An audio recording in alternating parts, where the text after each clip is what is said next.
اسلام آباد high court ججز transfer کے معاملے پر جوڈیشل کمیشن کا اجلاس آج سپریم کورٹ میں ہوگا۔ جسٹس محسن اختر کیانی، جسٹس بابر ستار، جسٹس سمن رفت امتیاز کے ٹرانسفر پر غور ہوگا۔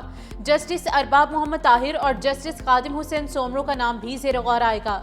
چیف جسٹس یحییٰ آفریدی نے ٹرانسفر ججز اجلاس بلانے کی مخالفت کی تھی۔ چیف جسٹس سرفراز ڈوگر کی جانب سے 5 ممبران کی ریکوزیشن پر اجلاس بلایا گیا۔ پی ایس ایل تماشائی بھی آج سے ان ایکشن ہوں گے۔ چوکو چھکوں کی بارش کے ساتھ شائقین بھی گرجیں گے۔ وزیراعظم نے پی ایس ایل کے پلے آف میں تماشائیوں کو اسٹیڈیم میں آنے کی اجازت دے دی۔ وزیراعظم شہباز شریف سے وزیر داخلہ اور chairman P C B Mohsin Naqvi کی ملاقات، تماشائیوں کے اسٹیڈیم میں آنے اور سیکیورٹی سے متعلق بریفنگ۔ وزیر داخلہ نے ایکس پر لکھا، وزیراعظم سے ملاقات میں تینوں پلے آف میچز میں عوام کی شرکت کے لیے منظوری حاصل کی ہے۔ اب پلے آف کے مقابلے مزید دلچسپ ہوں گے۔ تماشائیوں کے لیے اسٹیڈیم میں ایک شرط کفایت شعاری رکھی گئی ہے، گزارش ہے پبلک ٹرانسپورٹ کا استعمال کریں اور ایندھن کو کم استعمال کریں۔ محسن نقوی کا پلے آف میں کوالیفائی کرنے والی ٹیمز کے لیے نئی خواہشات کا اظہار۔ سوشل میڈیا پر ایونٹ کے بقیہ میچز میں تماشائیوں کو اجازت دینے کا مطالبہ زور پکڑ گیا۔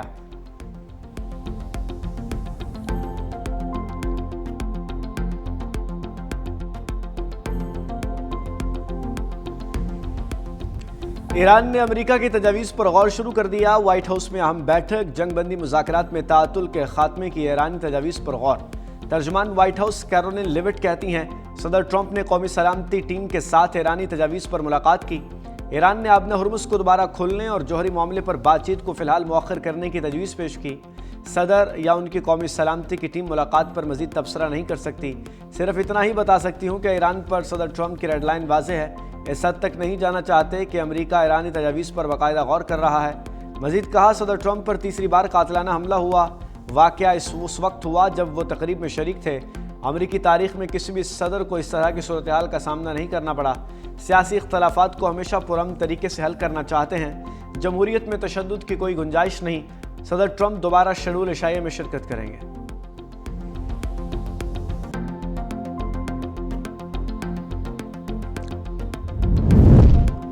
ٹرمپ ایران کی جنگ ختم کرنے کی تجویز قبول کر سکتے ہیں۔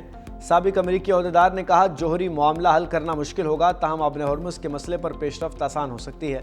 امریکی وال اسٹریٹ جرنل نے کہا کہ امریکی صدر نے ایرانی تجاویز کو یکسر مسترد نہیں کیا، ایران کی نیت پر شکوک کا اظہار کیا۔ صدر نیوکلیئر معاملہ شامل نہ کرنے پر ناخوش ہیں۔ ایران کی تجویز اور مشاورت جاری ہے۔ سی این این کے مطابق فائنل ڈیل کے لیے پس پردہ سرگرم سفارتی کوششیں جاری ہیں۔ سفارتی کوششوں میں مرحلہ وار آگے بڑھنے کی حکمت عملی شامل ہے۔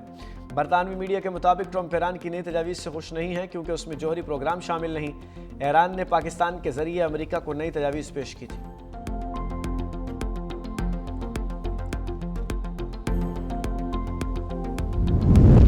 ٹرمپ مذاکرات کی درخواست کر رہے ہیں۔ ایرانی وزیر خارجہ عباس سراغچی کا دعویٰ، کہا امریکہ اپنے مقاصد حاصل کرنے میں ناکام رہا۔ ایران امریکہ کی درخواست پر غور کر رہا ہے۔ پاکستان اور ایران کے بعد عباس سراغچی روس پہنچ گئے۔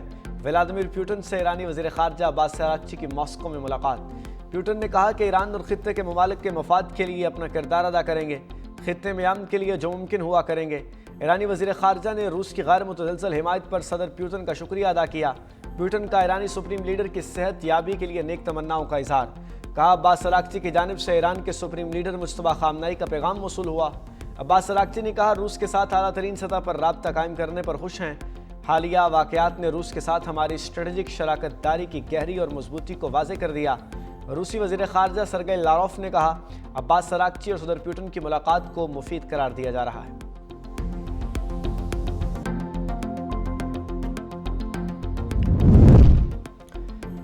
آبِ ہرمز کی بندش پر اقوام متحدہ میں ہنگامی اجلاس۔ U N secretary general Antonio Guterres نے عالمی گزرگاہ کو فوری کھولنے کا مطالبہ کر دیا۔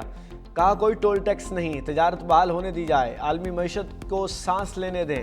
بحران کے باعث مہنگائی میں اضافہ ہو رہا ہے۔ پاکستان نے بین الاقوامی امن ترقی پذیر ممالک کے لیے سنگین خطرہ قرار دے دی۔ پاکستانی مندوب عاصم افتخار نے خطاب میں کہا کہ سمندری راستوں کا تحفظ نہ صرف تجارت بلکہ وسیع تر ترقیاتی اور سلامتی کے اہداف کے لیے ناگزیر ہے۔ آبِ ہرمز کی بندش سے آئل گیس کی ترسیل کا مسئلہ ہے۔ عالمی حالات سے ترقی پذیر ممالک متاثر ہوں گے۔ پاکستان، چین، سعودی عرب، ترکیہ، مصر جیسے برادر ملکوں کے ساتھ رابطے میں ہیں۔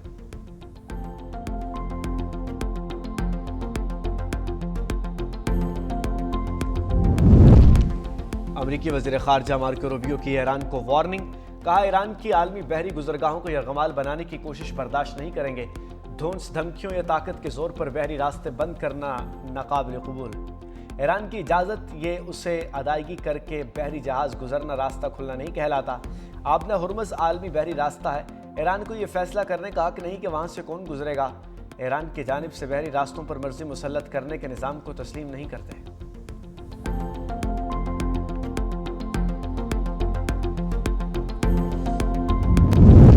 امریکی بحریہ نے ایرانی پرچم بردار آئل ٹینکر روک لیا۔ سینٹ کام کا کہنا ہے کہ کارروائی اس وقت کی ہے جب ٹینکر نے ایرانی بندرگاہ کی جانب سفر کرنے کی کوشش کی۔ ایمٹی سٹریم خام تیل بردار جہاز ایرانی پرچم کے تحت چل رہا تھا۔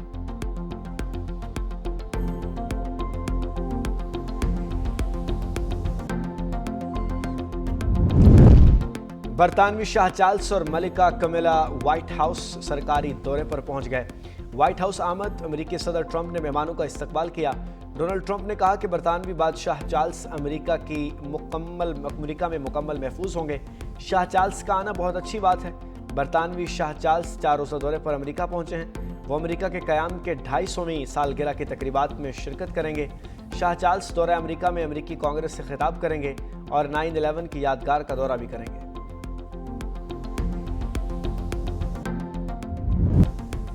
صدر آصف علی زرداری کا دورہ چین، صبح ہینان میں چیئرمین ماؤ زے تونگ کے آبائی شہر شاوشان آمد۔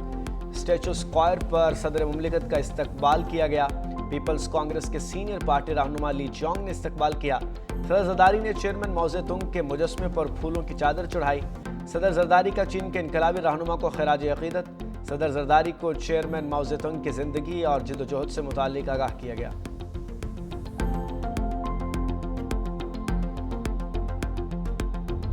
پہلگام فالس فلیگ پر بھارتی میڈیا کا حقائق کے برعکس پاکستان خلاف زہریلا بیانیہ بے نقاب۔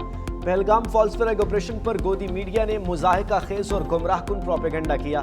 پاگل بھارتی میڈیا نے پاکستان کے خلاف بدلہ لینے اور حملہ کرنے کے لیے اشتعال انگیزی پھیلائی۔ بھارتی صحافیوں اور حکام کی میٹنگ کی اندرونی کہانیوں نے بھارتی سیکیورٹی ناکامی کی قلعیں کھول دی۔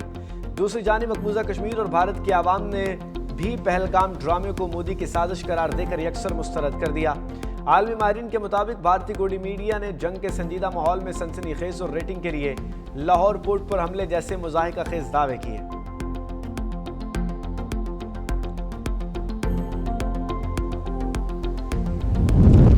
صومالی قزاقوں کے ہاتھوں یرغمال پاکستانیوں کے اہل خانہ اذیت سے دوچار۔ کراچی سے تعلق رکھنے والے امین شمس بھی قزاقوں کے ہتھے چڑھ گئے۔ اہلیہ کہتی ہیں کبھی سوچا نہ گمان میں تھا کہ قزاقی کے واقعے نے رونگٹے کھڑے کر دیے۔ بحری جہاز اغوا ہونے اور یرغمال ہونے پر امین شمس نے والد کو وائس نوٹ کیا اور واقعے سے آگاہ کیا۔ اغوا ہونے والے 11 پاکستانیوں میں 3 کا تعلق کراچی سے ہے۔ پنجاب اور سندھ میں بادلوں کی گھن گرج۔ لاہور سمیت پنجاب اور سندھ کے مختلف شہروں میں بادل برس پڑے۔ لاہور کے علاقے گلبرگ، کلمہ چوک، فیروز پور روڈ اور دیگر علاقوں میں موسلادھار بارش۔ بجلی کا نظام درہم برہم۔ جہانیہ میں بارش کے دوران دیوار گرنے سے 3 افراد زخمی۔ سندھ میں نوڈیرو، شہادات کوٹ، کنڈ کوت اور موہنجو داڑو میں تیز ہواؤں کے ساتھ موسلادھار بارش۔ سکھر میں بارش کے ساتھ ہی مواصلاتی نظام معطل۔ سیپکو کے متعدد فیڈر سٹرپ کر گئے۔ آئندہ 24 گھنٹے میں اسلام آباد سمیت پنجاب، خیبر پختونخوا، گلگت بلتستان اور کشمیر میں بارش متوقع ہے۔